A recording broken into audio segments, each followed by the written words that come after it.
Hello guys, good morning. आज होता ना मार्गशीर्ष मधला दुसरा गुरुवार, त्यामुळेच ना लवकर उठले होते. हेअर वॉश केला. आरू उठायच्या आतच सगळे घर क्लीन केलं आणि उपवास असला ना असं पण घर सगळं क्लीनच करते मी. नंतर मग गरमागरम चहा पिले. अहोंनी ना माझ्यासाठी न सांगताच पार्सल ऑर्डर केलं होतं, ते घेऊन आले.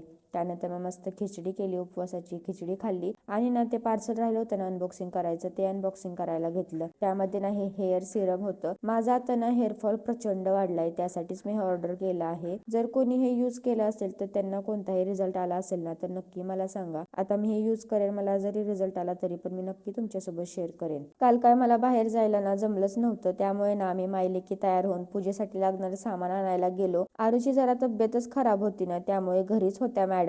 उन्हात फिरून येईल म्हणून तिला पण सोबत घेतले होते. त्यानंतर मग फळेच्या स्टॉल वरती गेलो, फळे घेतली. डेअरी स्टोअर मध्ये गेलो, सगळं सामान घेतलं. घरी आलो. येताना ना मी धूप, अगरबत्ती, रांगोळी, रांगोळीचा साचा, फूल, दूध, दही आणि खूप दिवसानंतर ना मी पनीर बनवणार होते, ते मग पनीर आणि ग्रीन पीस पण आणले. सगळं सामान नीट ठेवलं. त्यानंतर मी ह्यांना पेरू कट करून दिला. त्यानंतर मग पूजा मांडायला लागली. सगळ्यात टफ काम वाटते ना मला ते म्हणजे रांगोळी काढायचं, पण मी शिकते हळूहळू. बघा, अशी छान अशी पूजा मांडली होती. रांगोळी कशी वाटली ना नक्की मला कमेंट करून सांगा. पूजा मांडली ना एवढं भारी वाटतं ना मला. घरामध्ये ना खूपच वेगळंच वातावरण होतं. त्यानंतर मग आरूला खाऊ पिऊ घातलं, ते पण त्याच्या हातानेच खात होती आज. आणि ना बाजूंच्या दादाचं ना लग्न आहे, ते बाजूलाच राहतात. तिथल्या ताईंनी पण मला ना मेहंदी काढायला बोलवतं, तिथे गेले होते मी. छान अशी मेहंदी काढली. मेहंदी पण मी ना लग्न झाल्यापासून काढलीच नव्हती. खूप भारी वाटलं होतं मला, इतक्या दिवसांनी मेहंदी काढली होती. घरी आले, चहा वगैरे बनवला, चहा पिले. नंतर मग दिवाबत्ती केली, धूप फिरवले सगळीकडे, पुस्तक वाचले. नंतर ना मग जेवणाची तयारी करायला लागले. आणि आजच्या जेवणात मी पुलाव, मटर पनीर बनवणार होते, त्याचीच तयारी केली. आणि आमच्या मॅडमला ना आता शूज भाजत होते म्हणून पक्कडने उचलत होती ती. अशी कारनामे ना आरूची आता चालतच असतात. जेवण वगैरे बनवलं आणि मला ना बांगड्या भरायला पण बोलवलं होतं. तिथे पण आजींनी मला जवळजवळ 2 डझन बांगड्या भरल्या. मग तिथून घरी आले, उपवास सोडला, छान असं जेवण केलं.